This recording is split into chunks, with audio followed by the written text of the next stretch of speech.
Fala galera, professor Rafael de Filosofia, continuando aí a nossa videoaula sobre os primeiros filósofos. Nessa videoaula a gente vai ver um cara importantíssimo, um pré-socrático importantíssimo, chamado Parmênides.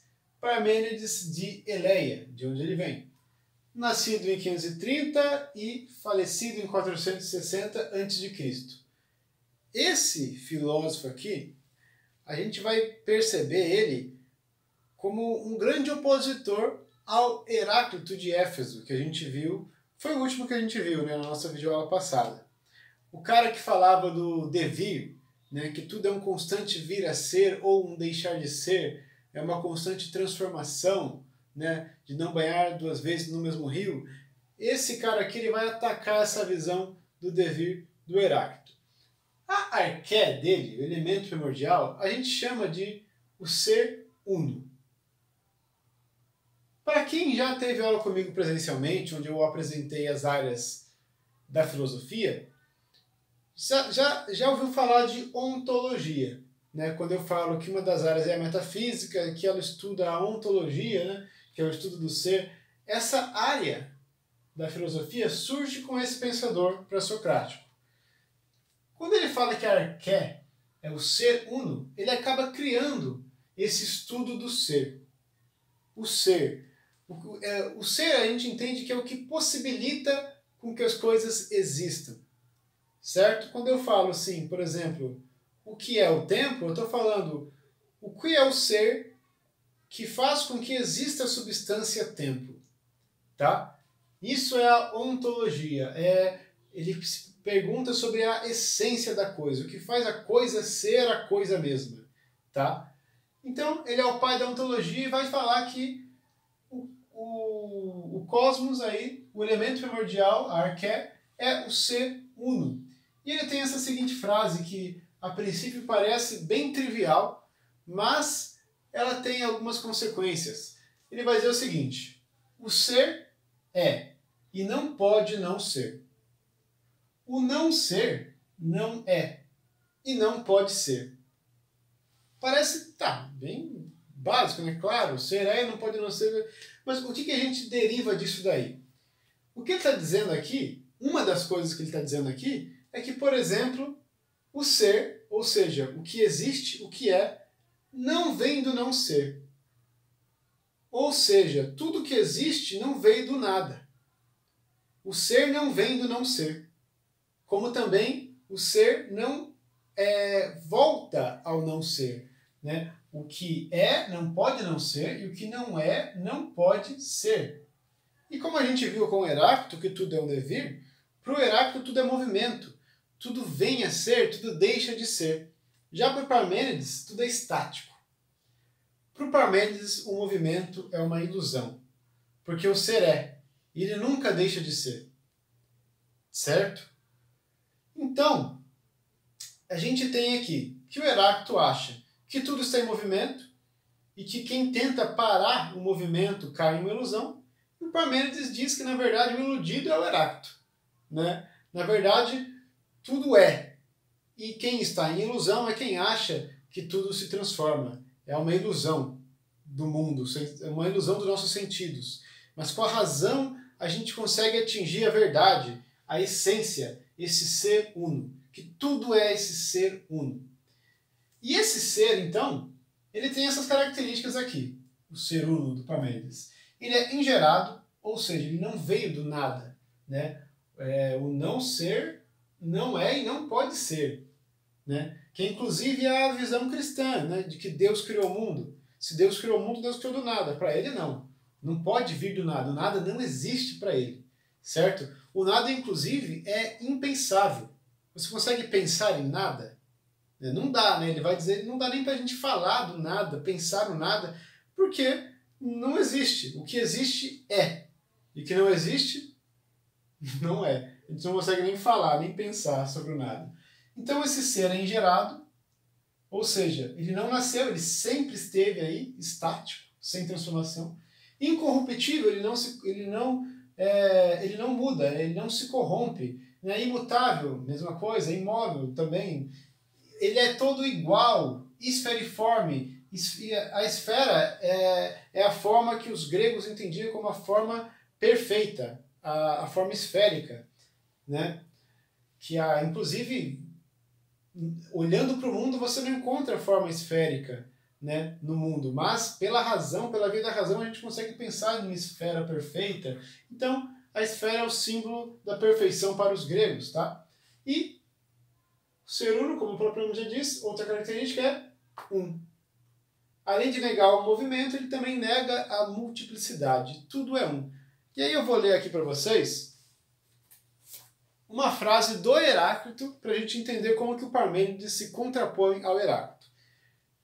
Então, lembrando, para o Heráclito, tudo está em constante movimento, e eu também falei da dialética na aula passada, né, que é essa guerra dos contrários, que para o Heráclito tudo é simbolizado pelo fogo, a arqué é o fogo, né?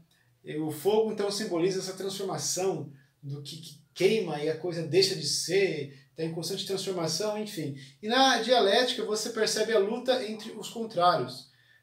Olha essa frase aqui do Heráclito. A doença torna doce a boa saúde. A fome torna doce a saciedade. A fadiga torna doce o repouso. Os homens não conheceriam sequer o nome justiça se não houvesse coisas injustas. Ou seja, para o Heráclito a gente só fala em cima porque tem um embaixo. Ou seja, o ser ele existe nessa transformação. No que antes era cima e agora é baixo, no que era baixo e agora é cima. Já o Parmênides ele vai dizer, cara, você está viajando, porque todas essas coisas, elas estão dentro desse ser uno. É como se, finge que aqui é uma esfera perfeita, né, como eu escrevi aqui, é como se o ser uno fosse aqui, ó, e tudo que existe está aqui dentro dele, em repouso. Então, se eu falo, por exemplo, em justiça, seguindo o exemplo dessa frase do Heráclito, justiça e injustiça, eu não penso nela como um contrário, como um ser e um não ser. Elas estão dentro do ser. Ou, eu devia ter feito maior, né, que não tem muito espaço, se eu falar em dia, noite. Não é que um é e o outro não é. Os dois são. Tanto o dia quanto a noite é. A gente tem essa ilusão de que ele deixa de ser, mas na verdade os dois são. Beleza? Esse é o pensamento do Parmênides. Quando a gente fala de ontologia, pode ficar um pouco mais abstrato nesse estudo do ser, o que é, o que não é. Mas, qualquer dúvida, podem mandar mensagem para mim pelo WhatsApp e a gente vai se falando. Tá? Eu vou só agora falar um pouquinho de um discípulo desse cara aqui para a gente entender um pouco melhor. Então, para finalizar, esse cara aqui é um discípulo do Parmênides, tá? Zenão de Eleia, na mesma cidade, né, esse cara lá. Zenão de Eleia, então, é um discípulo do Parmênides, e o Zenão, ao invés de ele desenvolver uma filosofia, na verdade ele cria argumentos para tentar provar que o seu mestre Parmênides estava certo, tá? Então, para que aceitassem a ideia de Parmênides, você tinha que aceitar que não há movimento, não há transformação, né? Enfim. E ele acaba sendo um cara que conversava muito com as pessoas para tentar mostrar pela conversa de que o mestre dele estava certo. Que o sentido dá a gente uma ilusão de que tem movimento, que tem transformação, mas que na verdade, se a gente pensar, se a gente raciocinar bem, a gente vai chegar à ideia do ser uno, estático do Parmênides. Daí ele cria dois paradoxos famosos aqui. Né? Tem mais paradoxos que ele cria, mas eu acho que esses são os mais famosos. O paradoxo de Aquiles e o da flecha imóvel. Basicamente ele diz o seguinte, o movimento é uma ilusão por quê? Se eu estou num ponto A e quero chegar num ponto B, né, eu tenho que percorrer uma certa distância. Só que você concorda que os números são infinitos? Se eu falo de 1,1, 1,01, 1,001, 1,000 e assim vai ao infinito. Né? Então é como se isso provasse racionalmente que o movimento é impossível. Porque para vir aqui, né, você chega aqui, 0,5.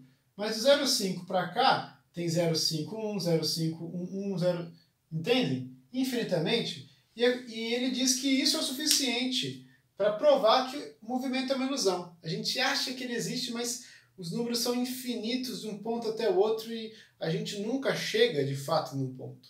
A gente tem a ilusão de que chegou.